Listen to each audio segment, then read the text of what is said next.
Então, muito boa tarde, que o nosso querido Mestre Jesus nos abençoe a todos nessa tarde e sempre.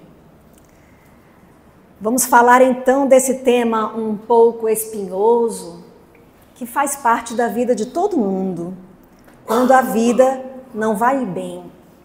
Primeiro agradecendo mais uma vez o convite e a confiança do Grupo Espírita Paulo e Estevão, para que a gente esteja aqui nesse seminário.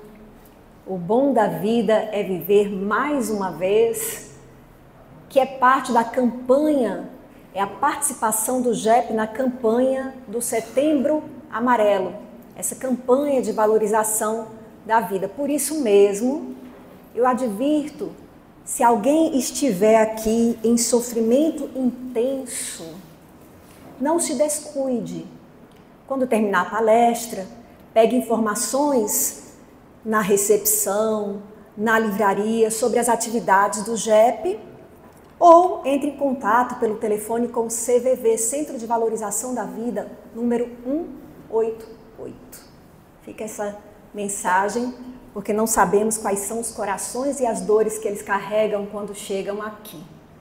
Sintam-se todos abraçados por mim e, claro, estamos sendo abraçados nesse momento pela espiritualidade maior e pelo nosso querido Mestre Jesus. Hoje aqui, para falar desse tema, a gente vai passar pelos antecedentes do cristianismo até o espiritismo. Porque quando a gente fala em sofrimento, em quando a vida não vai bem, quando a gente fala em dor, existe um personagem na Bíblia que é muito conhecido e que está no Antigo Testamento. Vocês sabem quem é? Jó. Isso. O justo que sofre e que durante muitos capítulos pergunta por quê. A história de Jó tem um livro no Antigo Testamento, é um dos livros sapienciais, um dos livros mais famosos, embora a gente nem sempre conheça a história de Jó realmente. Então, lá em Jó, capítulo 1, versículo 1, a gente encontra: havia um homem na terra de Uz, cujo nome era Jó. E era este homem íntegro, reto e temente a Deus, e desviava-se do mal. Então, talvez muitos aqui se identifiquem com Jó. Às vezes, a gente está vivendo a nossa vida bem direitinho, nos desviando do mal. E aí acontece algo que muda essa vida completamente e coloca de cabeça para baixo a nossa forma de ver o mundo. A gente vê em Jó, capítulo 1, versículo 13 até 21. E sucedeu um dia, prestem atenção o que acontece com Jó, em que seus filhos e suas filhas comiam e bebiam vinho na casa de seu irmão primogênito, que veio um mensageiro a Jó e lhe disse: os bois lavravam e as jumentas pastavam junto a eles. Jó é muito rico. Então esses bois, essas jumentas, são todos animais dele. E deram sobre ele os sabeus, que é um povo inimigo, e os tomaram. E aos servos, também servos de Jó, feriram ao fio da espada. E só eu escapei para trazer-te a nova. Achando pouco, estando este ainda falando, veio outro e disse: fogo de Deus caiu do céu e queimou as ovelhas e os servos e os consumiu, e só eu escapei para trazer-te a nova. Estando este ainda falando, veio outro e disse, ordenando os caldeus 3 tropas, outro povo inimigo, deram sobre os camelos e os tomaram, e os servos feriram ao fio da espada. E só eu escapei para trazer-te a nova. Estando este ainda falando, veio outro e disse, porque você pensava que não podia piorar, o que acontece? Estando teus filhos e tuas filhas comendo e bebendo vinho em casa de seu irmão primogênito, eis que um grande vento sobreveio da além do deserto e deu nos 4 cantos da casa, que caiu sobre os jovens e morreram, todos os filhos. E só eu escapei para trazer-te a nova. Então Jó se levantou e rasgou o seu manto e rapou a sua cabeça, que é um costume dos judeus diante da má notícia, e se lançou em terra e adorou e disse: Nu saí do ventre de minha mãe e nu tornarei para lá. O Senhor o deu e o Senhor o tomou. Bendito seja o nome do Senhor. Que tal? A vida não estava bem para ele, não é verdade? Era um homem justo e começou a acontecer uma dificuldade atrás da outra. Eu não sei se alguém aqui já passou por isso, se identifica. É uma má notícia atrás da outra. Ele vivia muito bem até então. E tudo parece começar a dar errado. Mas ele mantém ainda a sua crença em Deus. E diz: Nu ele me trouxe, nu me levará, glorifica a Deus. Aí a gente pensa, agora vai parar. Não para. Depois disso, sucedeu de Jó se ver coberto de pústulas, dos pés à cabeça, em sofrimento físico imenso, de forma que ele tinha que limpar as cascas das feridas com uma telha, porque ele também estava pobre, imensamente pobre e abandonado. E nesse dia, Jó amaldiçoou o dia que ele nasceu. Está lá no capítulo 3, Jó falando disse: Pereça o dia em que nasci e a noite em que se disse, foi concebido um homem. Alguém se identifica? Muito sofrimento, muita desgraça, uma atrás da outra, e a pessoa ainda persevera na fé. Acredito em Deus, agradeço, meu Deus. Mas Deus manda mais sofrimento. E a pessoa entra em desespero, fica desesperada e amaldiçoa o dia que veio ao mundo. Isso acontece com todos nós. Vejam, essa história se passa 2.300 anos antes daqui do Espiritismo, do surgimento do Espiritismo. É uma história bem antiga. E Jó já passava pelo que muitos de nós passam, porque há o detalhe dele ser um homem bom e justo. Um homem, como se dizia, temente a Deus, ou seja, ele cumpria todas as suas obrigações religiosas. E acontece tudo isso com ele. E se vocês olharem, forem ler o livro na Bíblia, vão descobrir como aconteceu. Porque Deus estava no céu. Essa história tem um prólogo, e no prólogo diz que Deus estava no céu, os anjos vieram e com eles veio Satanás. E Satanás diz a Deus que estava passando pelo mundo, vendo as pessoas. E Deus pergunta: você viu o meu filho Jó? Como ele é bom? E é por causa de Satanás que as desgraças vêm acima de Jó. Porque Satanás diz: é fácil ser bom quando tudo dá certo. Difícil é quando tudo dá errado. Ser fiel a Deus quando tudo dá certo é fácil. Quero ver como ele fica se tudo começa a dar errado. E Deus diz: pois vai lá e faz. Estão aterrorizados, não é verdade? Vai que um dia Satanás está passando, olha para você e diz: Senhor, a Caroline está ali fazendo palestra no JEP porque está dando tudo certo. Vai lá e faz então o que você quer fazer. Bem, vamos ver o que acontece. 3 amigos surgem na história para consolar Jó. São eles Elifaz, Bildade e Zofar. Depois deles aparece ainda Eliú, que não diz o livro que é amigo, mas que surge também para justificar Deus diante de Jó, porque Jó, embora continue acreditando em Deus, em nenhum momento ele duvida da existência de Deus, ele questiona o tempo todo por que aquilo acontece com ele. E entre os judeus acreditava-se, vejam só, bem antes do cristianismo e do espiritismo, que se alguém passava por algo ruim, era porque tinha feito algo ruim. E os amigos de Jó vieram dizer a ele: Jó, você fez alguma coisa ruim. Porque se você não tivesse feito algo ruim, Deus não estaria fazendo isso com você.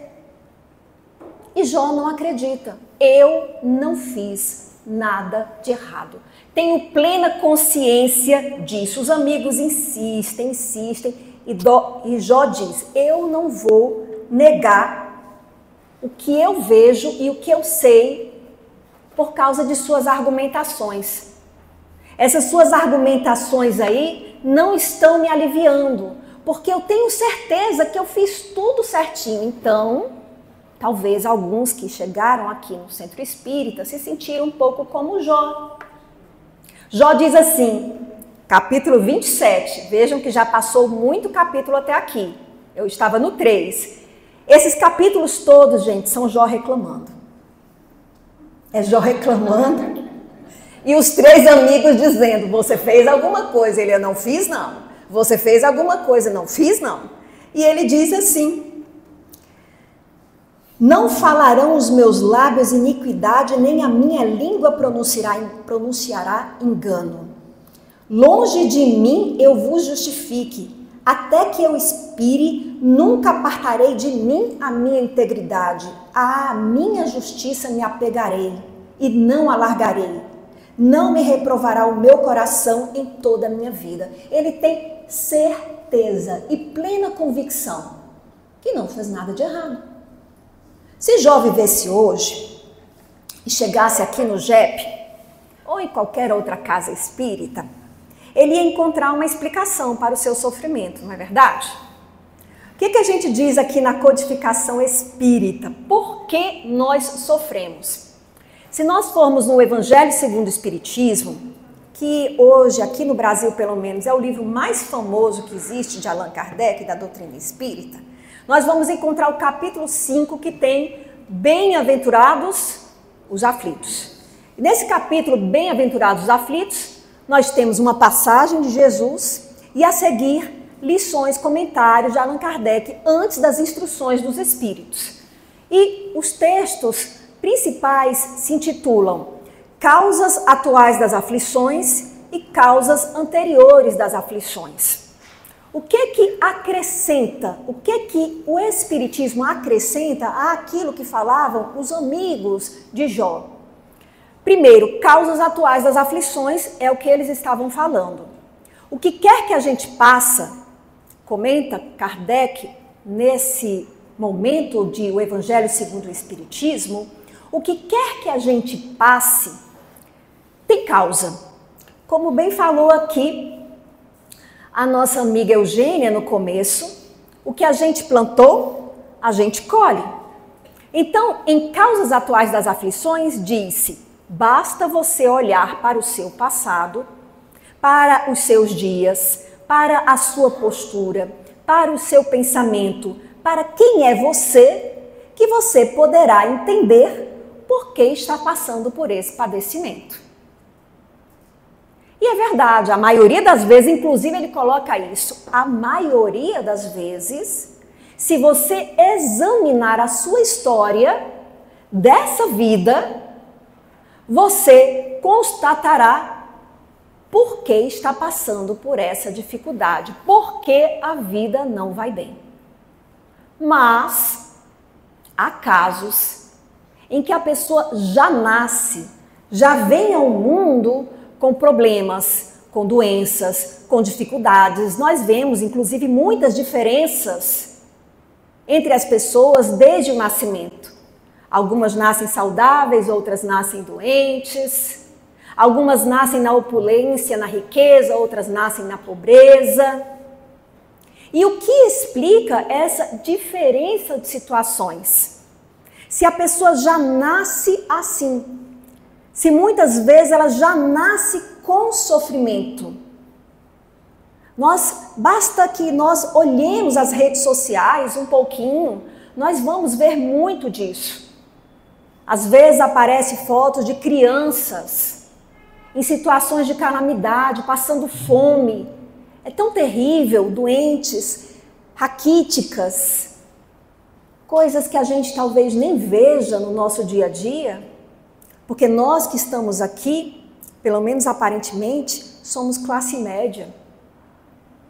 Mas existe muita dor e muita pobreza e miséria no nosso mundo. Nós vivemos às vezes em bolhas, em aquários, e não enxergamos o quão dolorosa é a vida, muito mais para tanta gente lá fora. É claro que ninguém está competindo em termos de sofrimento. O fato de existir muita gente sofrendo de outra maneira e talvez mais intensa lá fora, não faz com que a minha dor não seja doída. Mas às vezes nós vivemos muito fechados em nós mesmos. E precisávamos olhar um pouco mais para quem está do lado. A gente que já vem ao mundo em intenso sofrimento. E que ainda assim está vivendo, segue vivendo. E a gente fica perguntando como consegue? Mas isso acontece. Eu, pelo menos, me deparo com essa questão às vezes, quando olho algumas pessoas, quando saio do meu aquário e vejo alguém lá fora. Como consegue? Como vive? Como dorme? Como acorda? No que pensa? Com que se preocupa? São outras questões. Às vezes são questões de subsistência. De ter como acordar no outro dia. E toda essa dor existe no mundo. E às vezes a pessoa já vem assim. Muitas vezes já vem envolta em dor. E aí que entra o outro capítulo, aliás, a outra passagem no capítulo 5 que diz causas anteriores das aflições. Ali Kardec comenta que ninguém está sofrendo sem causa. Existem causas. E quando essa causa não se encontra na vida presente, muito possivelmente ela se encontra numa vida passada. Há uma outra vida em que a colheita foi feita. Ou melhor dizendo, em que a semeadura foi feita. E a colheita está sendo feita nessa. Então nós sabemos que ninguém está sofrendo por um capricho divino. Que existe um motivo, existe uma causa, mas ainda assim, isso nos consola, porém pode ser doloroso. E nós podemos cair num pensamento que eu considero perigoso, que é um pensamento que é uma herança da nossa forma de crer ao longo de muitos e muitos séculos. Onde nós vemos Deus como alguém que nos pune. Porque nós tendemos a olhar essa relação causa e efeito como culpa e castigo, como os amigos de Jó. E às vezes alguém pode chegar na doutrina espírita e eu, com a insensibilidade dos amigos de Jó, posso falar, você está sofrendo por sua culpa. Se não foi nessa vida, foi noutra. E massacrar a pessoa em sua dor. Nós precisamos amolecer os nossos corações e entender que não é bem assim que funciona a lei de causa e efeito. Nós encaramos, como espíritos atrasados que somos, como culpa e castigo. Mas não é culpa e castigo. É sempre oportunidade.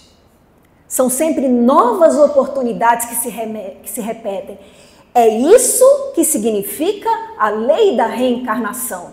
Não é uma lei de punição que vai de uma vida para outra.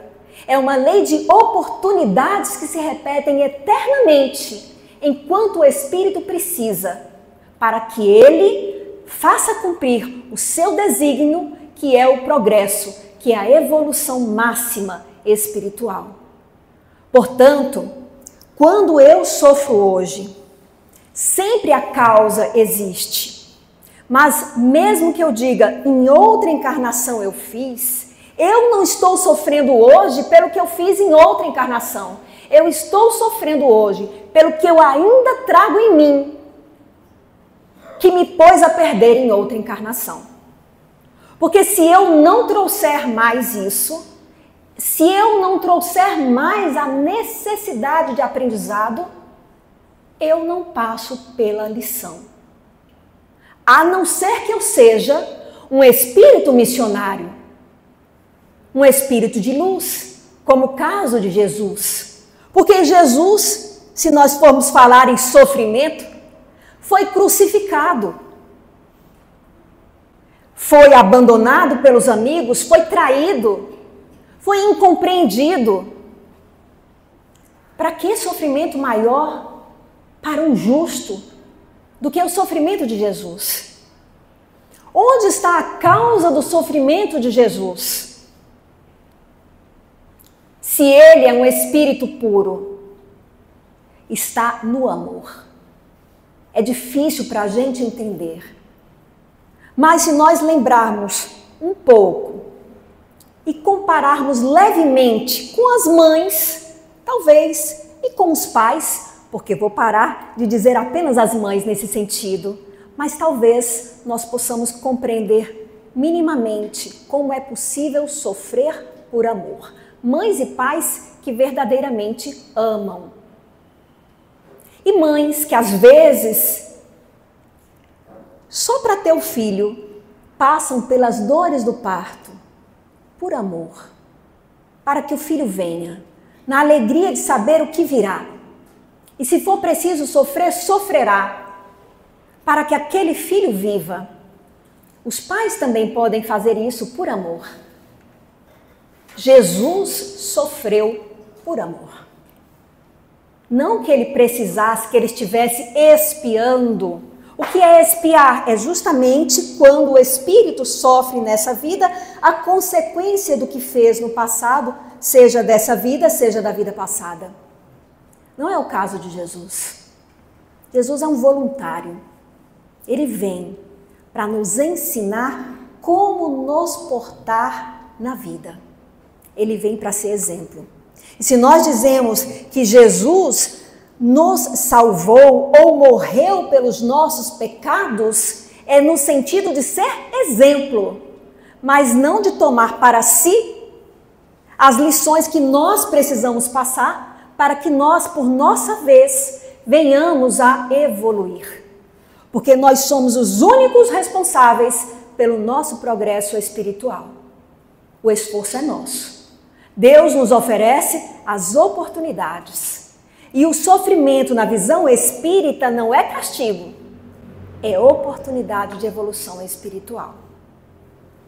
Precisamos colocar isso em evidência, porque às vezes eu até me preocupo que o espiritismo possa perder a sua característica de consolador por causa do movimento espírita, em que espíritas ou pessoas que se dizem espíritas são extremamente cruéis e duras e esquecem de acolher o seu semelhante, de abraçar aquele que sofre sem julgar, de acolher a pessoa que chega na casa espírita com um sorriso, com boa noite, seja bem-vindo, com uma atenção.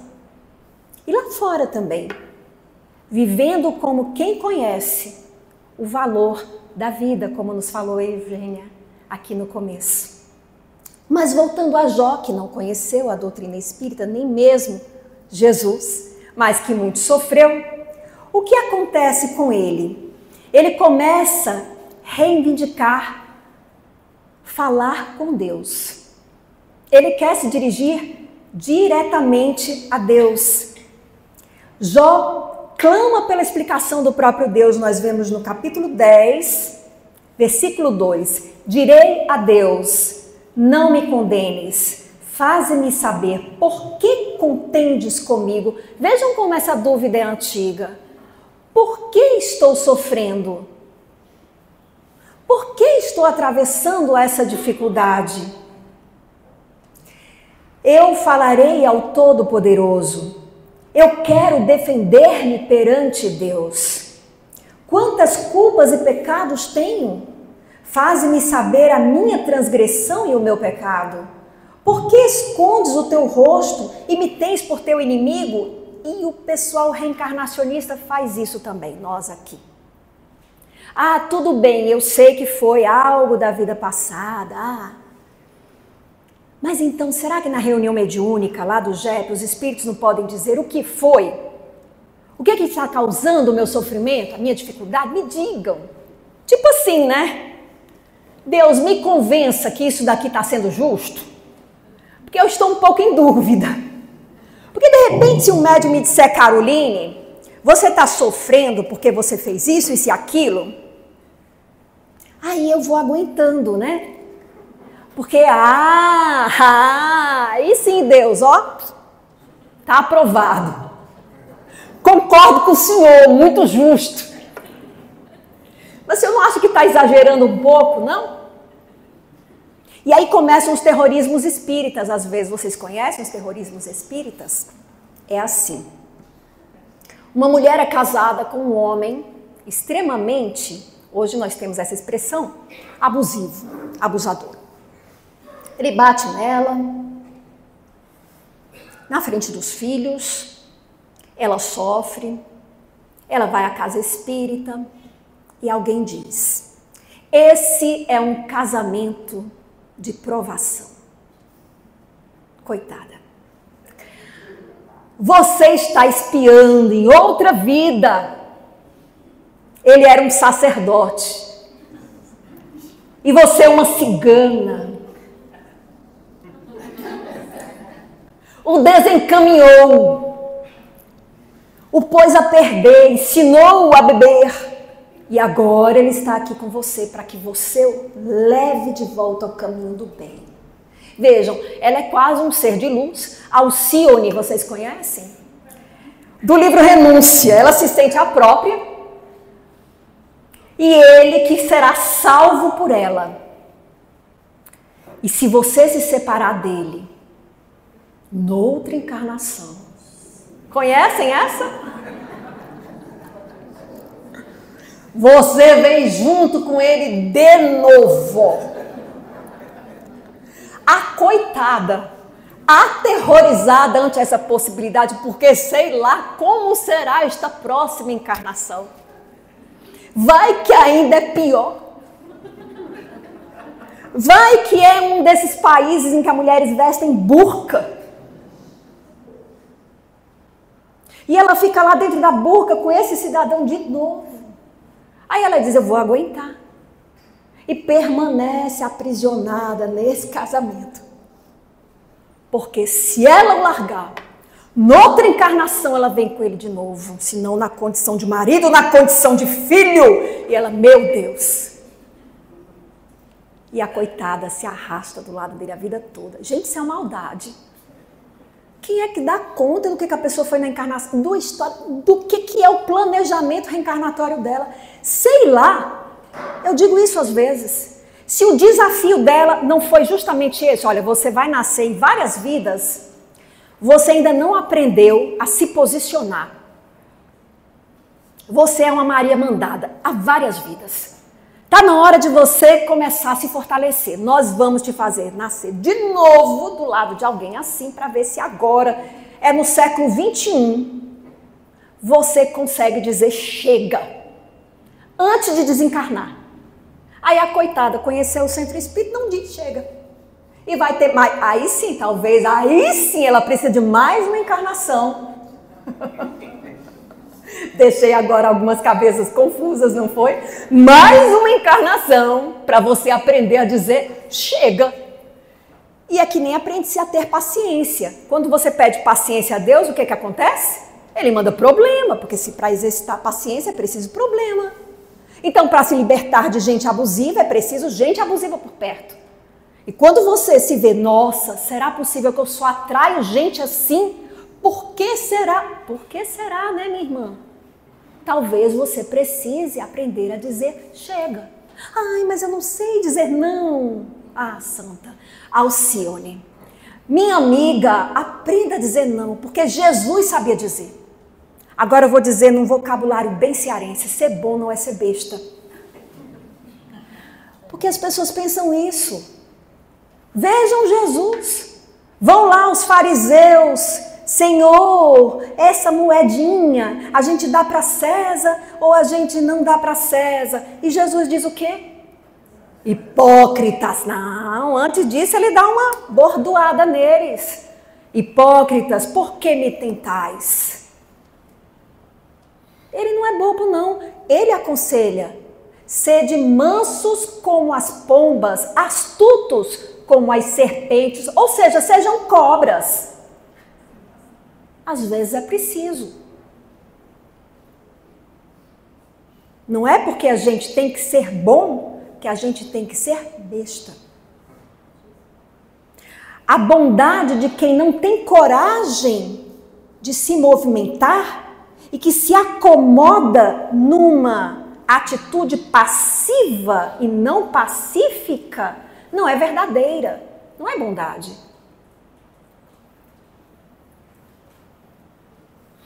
Daí fica o convite à reflexão. O que será que esse relacionamento, que essa dificuldade estão me propondo? Essa é a verdadeira ideia espírita, pois acreditem que lá para Jó, Deus responde. Deus desce num redemoinho. Vejam só, Jó 38. Depois disto, o Senhor respondeu a Jó de um redemoinho dizendo, mas Deus não foi nada fofo, escutem só. Quem é este que escurece o conselho com palavras sem conhecimento? Onde estavas tu quando eu fundava a terra? Faze-mo saber se tens inteligência. Porventura, também tomarás tu o meu juízo, ou tu me condenarás para te justificares? Ou tens braço como Deus, ou podes trovejar como vós, como ele o faz? Orna-te, pois, de excelência e alteza, veste-te de majestade e glória. O que acontece? Tem um grande discurso de Deus para Jó, Yahvé, onde ele diz, quem és tu, cidadão, para vir me dizer como devia funcionar o mundo? Mas não é que Deus esteja ofendido, isso é uma linguagem figurada, religiosa, bíblica, simbólica. Mas é um alerta para todos nós. Dá para dizer o que eu fui na vida passada, para ver se eu aceito ou não o que eu estou passando hoje? Porque no fundo é essa a pergunta. Para me conformar, se conforme sem saber. Ou você duvida de Deus, que Ele tenha motivo justo, que Ele saiba, Ele errou com você.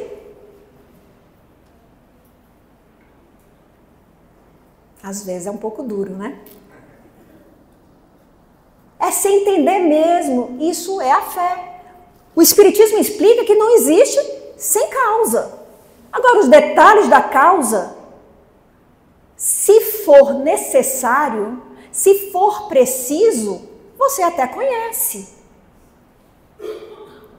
Mas não precisa saber não, basta saber que é justo. Agora está mais difícil, Caroline, alguém vai dizer. Mas é por aí. É o que Deus diz a Jó. Eu sei o que faço. E aí eu me lembro que tem uma epístola, as epístolas são as cartas de Paulo que estão no Novo Testamento, em que Paulo de Tarso diz o seguinte, Segunda Epístola aos Coríntios, capítulo 12, aqui a partir do versículo 7. E para que não me exaltasse pelas excelências das revelações, foi-me dado um espinho da carne, a saber, um mensageiro de Satanás, para me esbofetear, a fim de não me exaltar. A fim de que eu não me exalte, foi-me dado um espinho da carne, mensageiro de Satanás, que me esbofeteia para que eu não me exalte. Vou deixar só essa parte aqui porque é suficiente, é o que ele está dizendo. Paulo de Tarso está ensinando, está espalhando a boa nova no mundo pós-Jesus.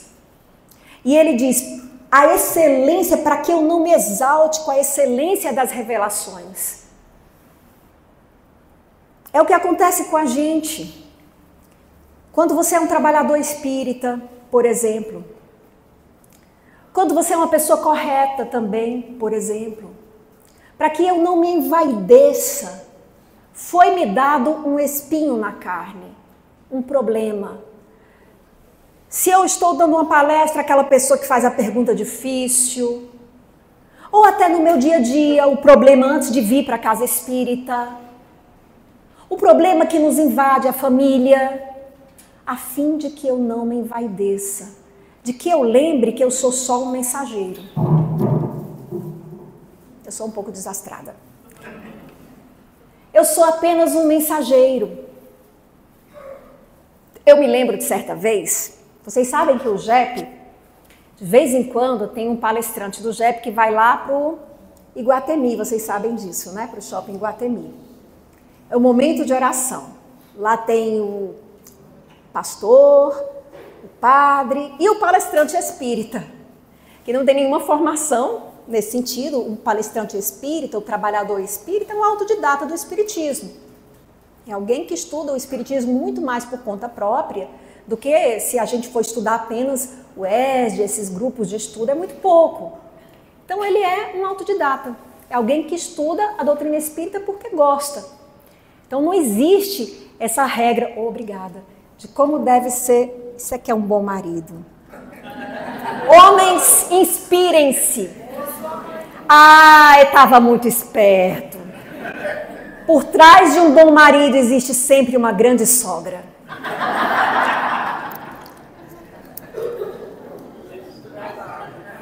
Estava eu então indo ao Iguatemi, foi a primeira vez que o Hamilton me chamou para fazer o momento de oração lá no Iguatemi.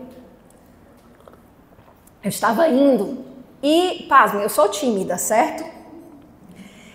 E eu pensei, meu Deus, porque uma coisa é falar na casa espírita, outra coisa é você falar num shopping. Aí eu, meu Deus, e aí eu comecei, devido aos seus obsessores talvez, ou a minha própria auto-obsessão, a imaginar a cena. Eu vou ficar igual aqueles pregadores nas praças, nos terminais de ônibus. Entreguem-se a Jesus, eu vou gritar. O povo passando no shopping, os que me conhecem, os que desconhecem, olhando, olha, a Caroline, nossa, ela agora se converteu. Deve ter pecado muito para estar pregando tanto. E eu já morrendo de vergonha, me sentindo, ai meu Deus do céu, ai meu Deus, por favor, me esconde uma máscara, o que é que eu faço?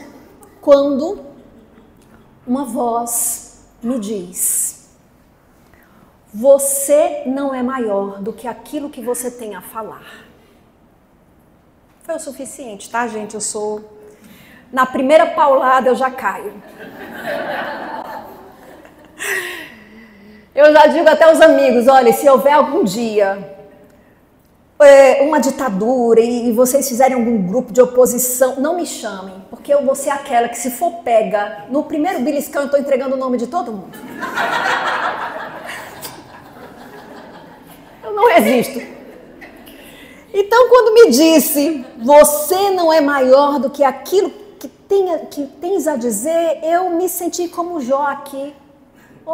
Criatura, criatura pequena de 1,57 m, quem és tu? Quem és tu? Pois é, olha, até que eu cresci um pouco mais que a mamãe, né?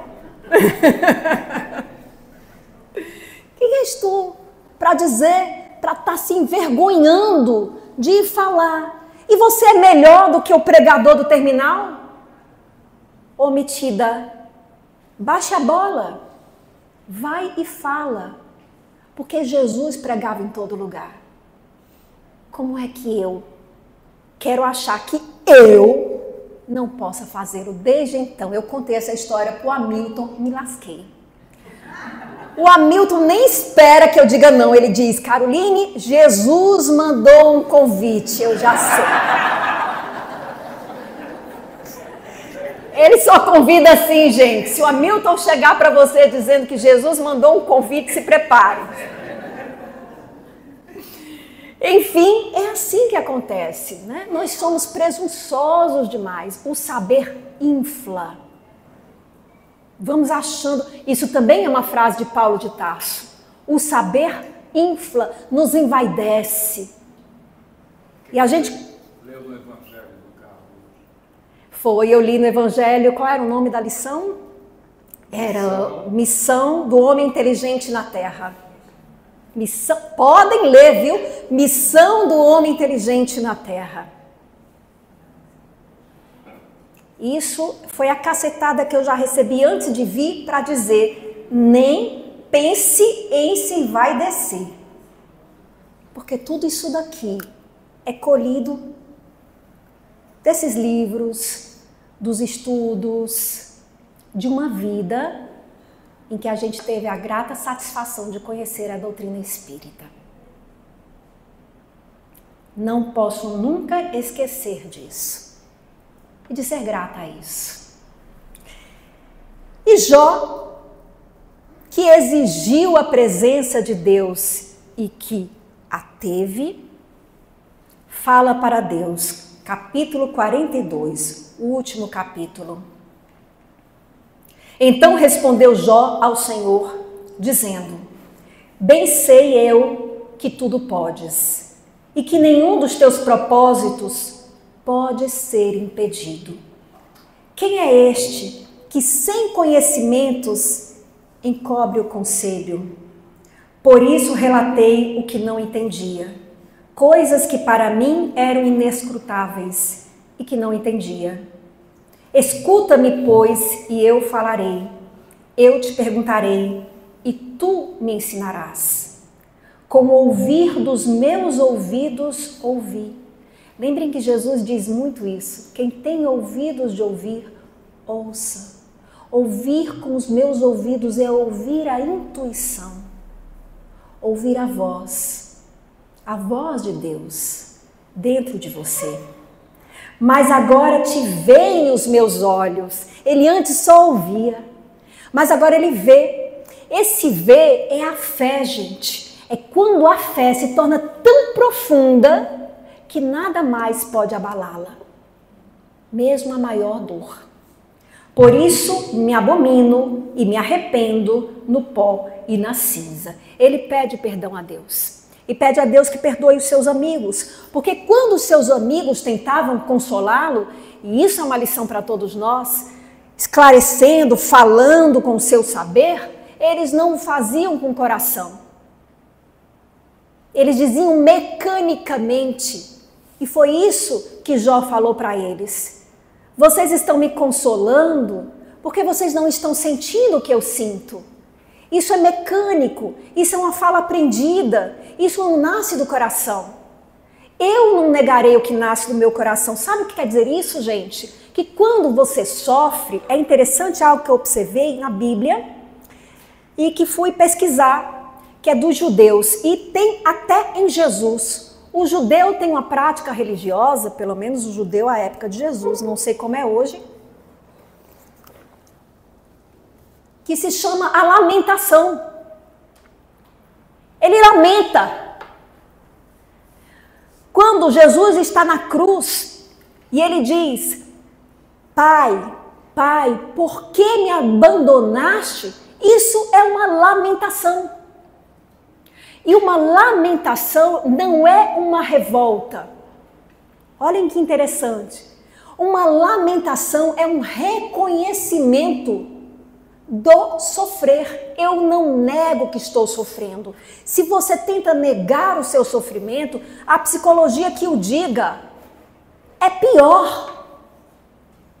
Porque ele vai gritar para que você veja que ele existe. Porque é preciso olhar para ele. Tem uma música que todo mundo acha muito bonita a letra, eu até achava, mas depois eu prestei atenção. É uma música de um grupo, acho que de rock, diz assim: ei, dor, você não... Como é a música? Não. Eu não te escuto mais. Você não me leva a nada. Obrigada. Ei, dor, eu não te escuto mais. Você não me leva a nada. Mentira! Mentira! Escute a dor. Ela te leva sim a um canto. Por isso Francisco de Assis dizia: irmã dor. Não é que eu vou adorar a dor. Eu faço a lamentação, mas eu reconheço que ela existe e ela me leva sim ao crescimento. Esse é o problema do homem atual. Para ele, a dor não leva a nada. Então, por que eu sofro? O que eu faço diante da dor? Eu fujo, eu bebo, eu uso droga, eu nego, eu enlouqueço, eu só não olho para ela. Trabalho muito, viro workaholic. Eu só não olho para a minha dor, porque ela não me leva a nada. Esse é o problema. Leva sim. O que Jó percebeu, gente? Ele não teve o esclarecimento sobre a causa em vidas passadas, mas ele entendeu que quem deu a dor a ele tem um propósito, e o propósito foi baixar a inflação dele. O saber infla. A retidão também infla. Já viram as pessoas certinhas como se sentem superiores? E são tão superiores que dizem: eu sei que eu não sou melhor do que ninguém, da boca para fora. Porque no fundo você acha que é. Você acha que é melhor do que os outros, porque você é reto. Eu digo isso porque eu não bebi, nunca fumei, nunca me droguei e sei o que é isso na pele. Eu sou o filho que ficou em casa, casei com o filho pródigo. A parábola do filho pródigo, vocês conhecem? Casei com o filho pródigo e entendi que não sou melhor do que ele. Obrigado. Só um pouquinho, né, amor? Vejam o que diz a codificação espírita, questão 132. Qual o objetivo da encarnação dos espíritos? Deus lhes impõe a encarnação com o fim de fazê-los chegar à perfeição. Para uns, a encarnação pode ser expiação. Para outros, missão, falamos disso. Mas para chegarem a essa perfeição, tem de sofrer todas as vicissitudes da existência corporal. Nisso é que está a expiação. Visa ainda outro fim a encarnação: o de pôr o espírito em condições de suportar a parte que lhe toca na obra da criação. Aqui encarnados, nós estamos fazendo a nossa parte na obra da criação, cada um, na sua vidinha, como cada formiga, cada verme, e também cada um de nós está fazendo a sua parte na obra da criação. Nós não vamos fazer só depois que a gente chegar à condição de espírito de luz, não. Eu já estou fazendo agora a minha parte na obra da criação. Cada um de nós, mesmo com os nossos erros, Porque a criação é tão sábia que até dos erros tira proveito. Eles também movem a roda do progresso. Para executá-la é que em cada mundo toma ele, o espírito, um instrumento em harmonia com a matéria essencial desse mundo, um corpo espiritual, a fim de nele cumprir, e um corpo físico também, diga-se de passagem, que o corpo físico também é um corpo espiritual, afinal, ele é entregue a um espírito.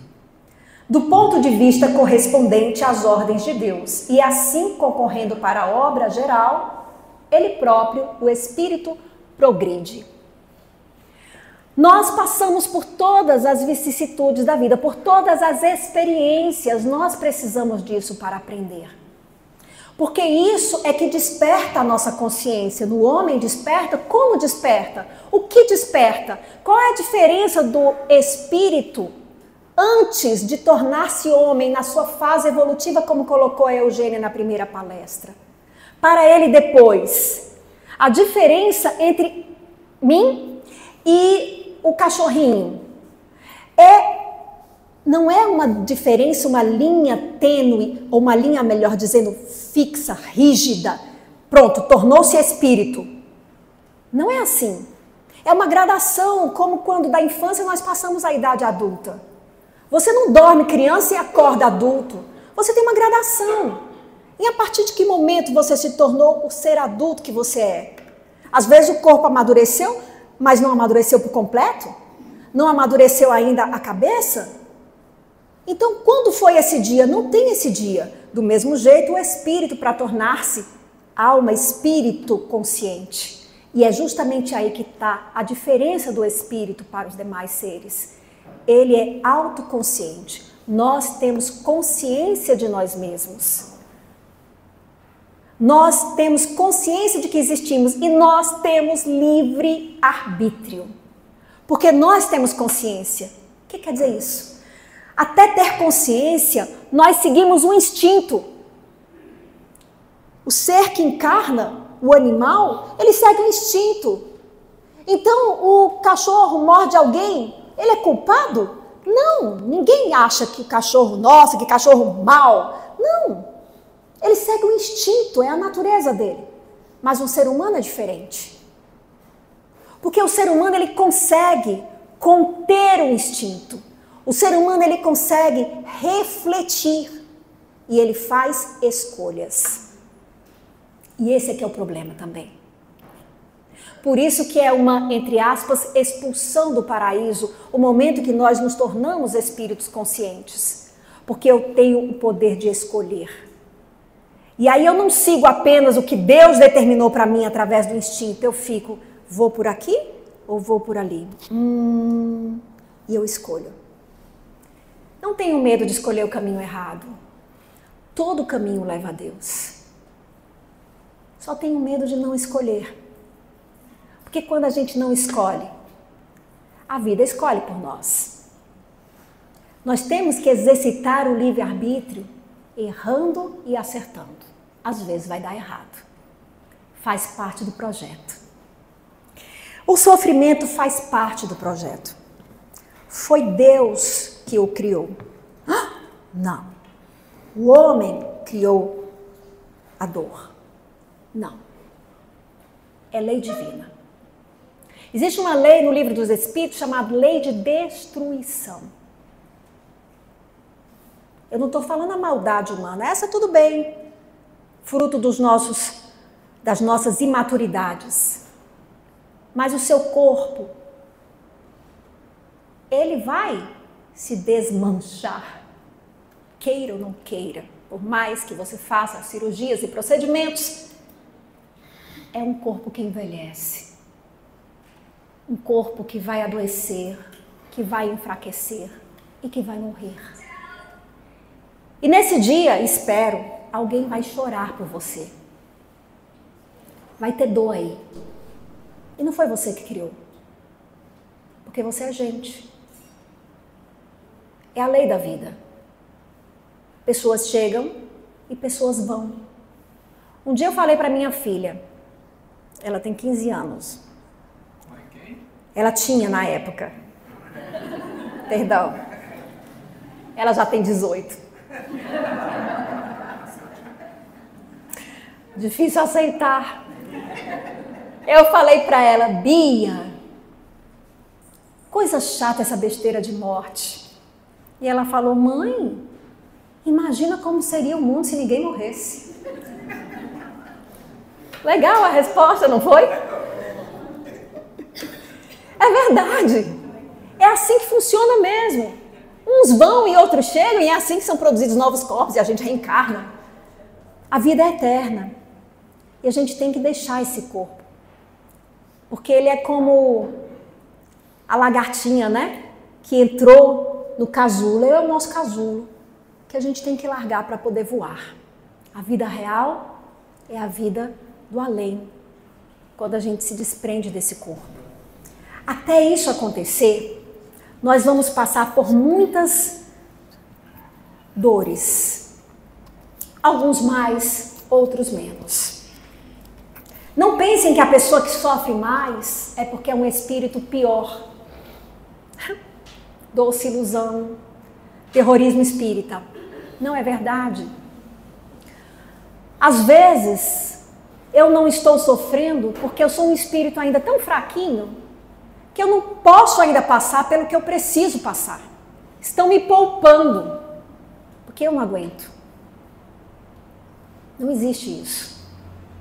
Uma pessoa pode vir em grande sofrimento para dar o exemplo, para ajudar os outros, porque tem condição de sofrer.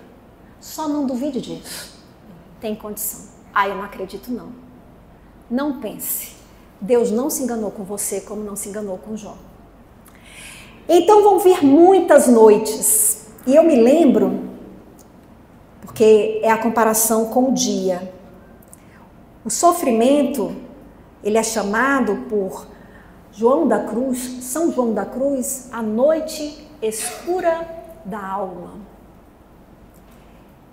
E nós passaremos ainda muitas noites, mas existe aquela noite, a noite final, segundo São João da Cruz.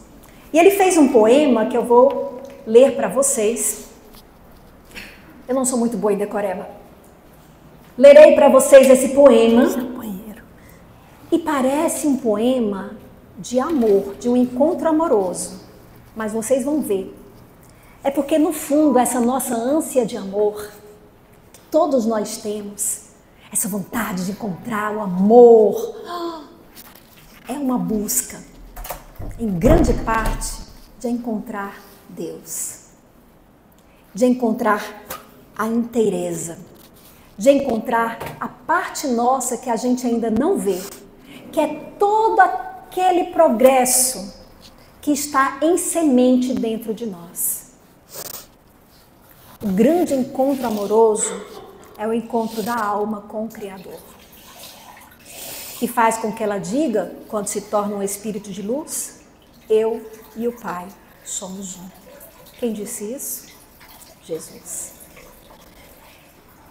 Numa noite escura, com ânsias em amores inflamada, ó ditosa ventura, saí sem ser notada, estando já minha casa sossegada.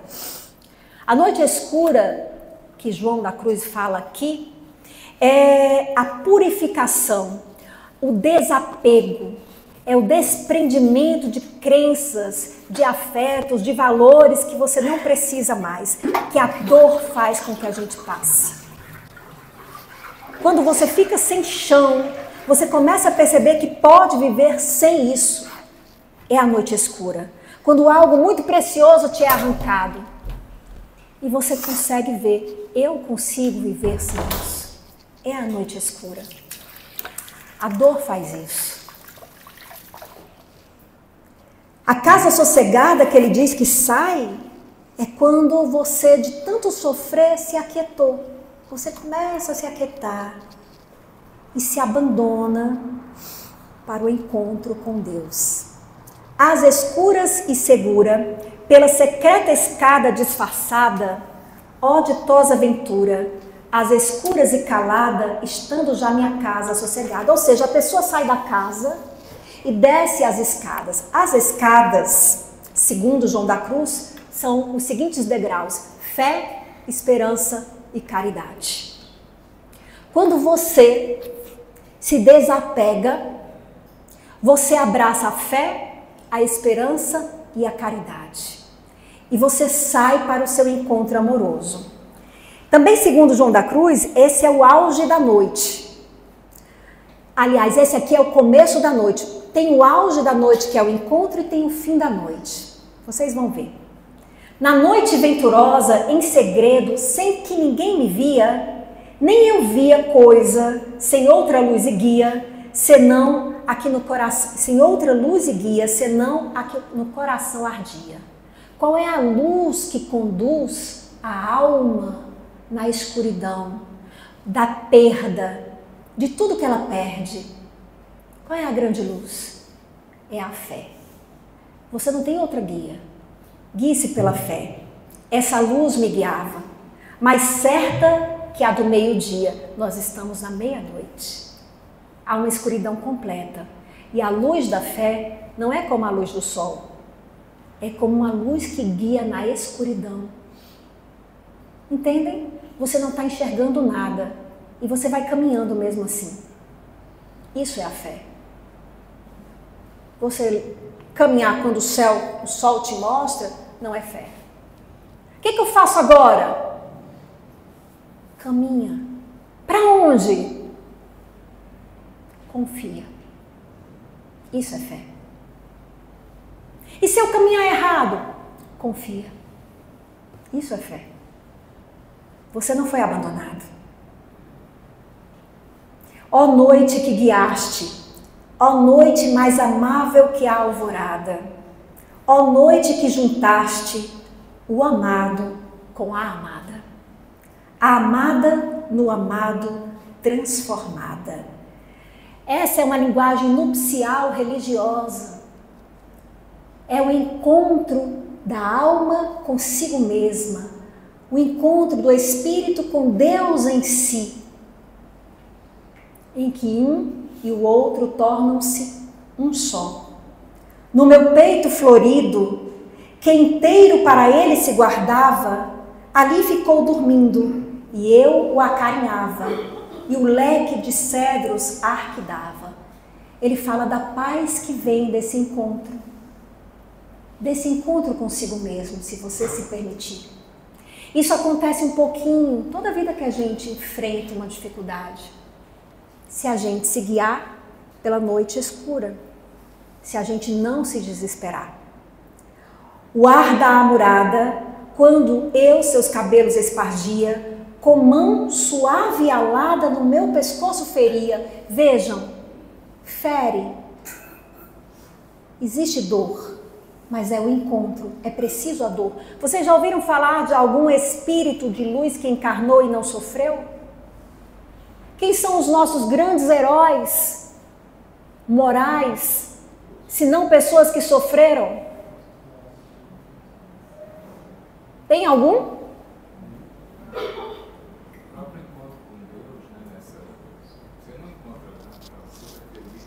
Não, você tem que atravessar a noite escura, é o que São João da Cruz percebeu.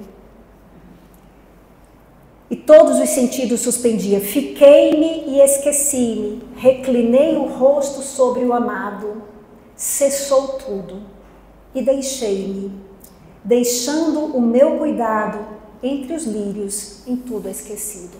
E você então se une a Deus. E você se tornou parte em harmonia com a natureza.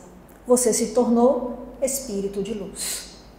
Claro que até lá, nós vamos tendo pequenas noites, as nossas pequenas dores. E cada dor que a gente supera é um aprendizado, é uma aquisição da alma. Ela nos fortalece. Olhe para o seu passado e procure ver, ao invés de o quanto sofreu apenas, o quanto o seu sofrimento trouxe para você de crescimento. O quanto ele tem te enriquecido.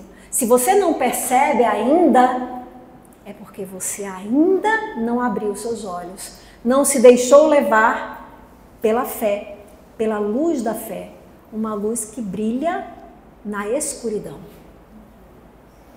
Então a gente, para encerrar, fecho aqui com 5 frases para vocês pensarem bem, levarem para si na vida diante dos sofrimentos. Primeiro, nem toda dor é expiação, mas toda dor é caminho. Você não sofre só porque na vida passada fez alguma coisa ou nessa. Você sofre para que você cresça. É condição da própria vida na Terra. Faz parte do nosso planeta. Isso não é justo, é justíssimo. É assim que a gente ganha consciência. Deus sabe o que faz. Segundo, Deus não explica tudo, não vai te dar todas as respostas, mas Ele te acompanha e te transforma. Confie nisso. 3, a fé madura pergunta sem negar a si, sem negar o sofrimento e sem perder a reverência. Você tem que olhar para a dor e tem que perguntar. Mas não perguntar como Jó perguntou a Deus naquele primeiro momento. Por quê? Por quê? Não, eu sei que tem um porquê. Mas eu quero tentar entender o que me mantém nisso. O que eu estou aprendendo com isso? A noite é severa, mas ela é fecunda, nos diz João da Cruz. E cuidar de si é também caridade. Cuidemos de nós mesmos, acolhamos a nós mesmos. Não neguemos nossas dores, não é esse o propósito. Você não precisa negar a sua dor, você só tem que reconhecer que ela não é gratuita, que ela tem um propósito. E mesmo que você não consiga ver o propósito, você confie, porque o mundo tem um autor, tem um arquiteto, e é ele que está no controle. E se Deus está no comando, está tudo como deve ser. Nunca duvide disso. Aos poucos, à medida que nós tomamos consciência, nós vamos nos libertando da necessidade de passar por esse mundo de dores. Mas enquanto isso, vamos sofrendo, nos dando as mãos e acreditando. Um dia essa dor passará. Se você está em sofrimento psíquico profundo, busque ajuda. Fale ali, peça informação sobre as atividades do GEP ou ligue 188 para o Centro de Valorização da Vida. Procure um médico, procure um psiquiatra, procure um psicólogo, porque as ciências da saúde podem caminhar de mãos dadas com a fé, sim. Muito obrigada.